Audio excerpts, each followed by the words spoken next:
అల్లూరి జిల్లా మారేడుమిల్లి అడవుల్లో భారీ ఎన్కౌంటర్ జరిగింది. భద్రతా దళాలు మావోయిస్టులకు మధ్య ఎదురుకాల్పులు జరిగాయి. కాల్పులో ముగ్గురు మావోయిస్టులు మృతి చెందారు. మృతుల్లో మావోయిస్టు సెంట్రల్ కమిటీ సభ్యుడు ఉదయ్, జోనల్ కమిటీ సభ్యురాలు అరుణ ఉన్నట్లుగా సమాచారం. 2 యాంటీ నక్సల్ స్క్వాడ్ బృందాలు కూంబింగ్ చేస్తుండగా ఈ ఘటన జరిగింది.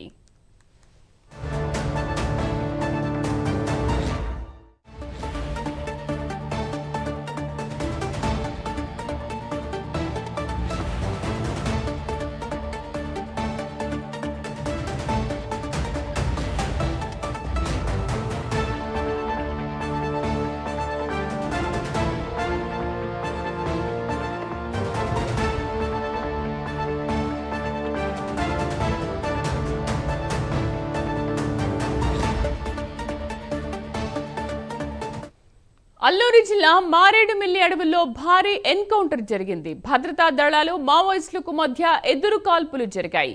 కాల్పుల్లో ముగ్గురు మావోయిస్టులు మృతి చెందారు. మృతుల్లో మావోయిస్టు సెంట్రల్ కమిటీ సభ్యుడు ఉదయ్, జోనల్ కమిటీ సభ్యురాలు అరుణ ఉన్నట్లుగా సమాచారం. 2 యాంటీ నక్సల్ స్క్వాడ్ బృందాలు కూంబింగ్ చేస్తుండగా ఈ ఘటన జరిగింది.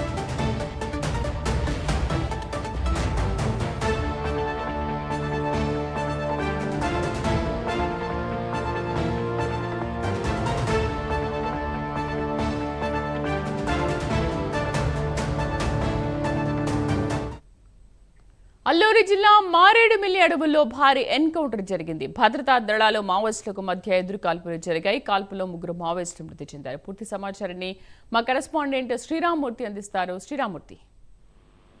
శ్రీదేవి, తూర్పు అల్లూరు సీతారామరాజు జిల్లా అభయారణ్యంలో అంటే రంపచోడవరానికి సమీపంలో ఏజెన్సీ ప్రాంతంలో ఆకూరులో ఈ ఎన్కౌంటర్ జరిగింది. తెల్లవారుజామున జరిగినట్టుగా తెలుస్తుంది. అయితే పోలీసులు 2 బృందాలుగా ఇక్కడ కూంబింగ్ చేస్తున్న నేపథ్యంలో తారసపడ్డ మావోయిస్టులు ఎదురుకాల్పులు జరపడంతో ఎన్కౌంటర్ జరిగిందని చెప్పేసి సమాచారం.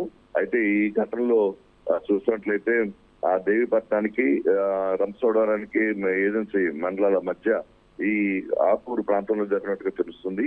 అంటే ఇందులో కేంద్ర కమిటీ సభ్యులుగా ఉన్న ఉదయ్తో పాటు అరుణ, అంజు ఇద్దరు మహిళా మావోయిస్టులు కూడా మృతి చెందారు.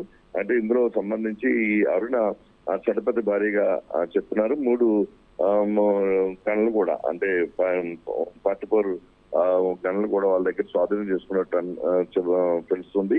అయితే ఇంకా పూర్తి సమాచారం రావాల్సి ఉంది. అయితే ఇక్కడికి సంబంధించి ఇప్పటికే రంపచోడవరం నుంచి కూడా కొంతమంది పోలీసులు ఘటనా స్థలానికి చేరుకుంటున్నారు. ఇంకా ఘటనా స్థలానికి వెళ్ళలేదు. అయితే రాత్రి ఈ ఏదైతే 2 కూంబింగ్ చేస్తున్న యాంటీ నక్సల్ స్క్వాడ్ బృందం కూంబింగ్ చేస్తుండగా తారసపడ్డప్పుడు ఈ ఘటన జరిగిందని చెప్తున్నారు. అయితే గత 20 రోజుల క్రితం కూడా ఇక్కడ రంపచోడవరం ఏజెన్సీ అంటే వైరామవరం ఏజెన్సీ ప్రాంతంలో ఒక ఎన్కౌంటర్ చోటు చేసుకునే పరిస్థితుంది. అప్పుడు జగన్ అనే మావోయిస్టు అతను కూడా కీలక నేత, ఆయన కూడా అప్పుడు మృతి చెందిన పరిస్థితి ఉంది. అంటే ఈ మధ్య కాలంలో రంపచోడవరం ఏజెన్సీలో ఇక్కడ మావోయిస్టులు కదలికలు పెద్దగా లేని పరిస్థితి. గత కొంతకాలం కూడా చాలా నిశ్శబ్దంగా ప్రశాంతంగా ఉన్న పరిస్థితి. అయితే ఈ మధ్య కాలంలో ఈ ఏరియా కొద్దిగా ప్రశాంతంగా ఉన్న నేపథ్యంలో ఈ మధ్యలో మావోయిస్టుల కదలికలు ఇక్కడ ఉన్నట్టుగా తెలిసి కూంబింగ్ చేస్తున్నట్టుగా తెలుస్తుంది. ఎందుకంటే ఛత్తీస్గఢ్ అంటే ఒడిశా, ఆంధ్ర బోర్డర్ లో చూసినట్లయితే ఈ మావోయిస్టుల కదలికలంతా కూడా ఛత్తీస్గఢ్ ప్రాంతంలో ఉన్నట్టుగా తెలుస్తుంది. ఎందుకంటే ఈ మధ్యలో ఎక్కువగా ఛత్తీస్గఢ్ ప్రాంతంలో కూంబింగ్ జరుగుతుంది. అంటే ఈ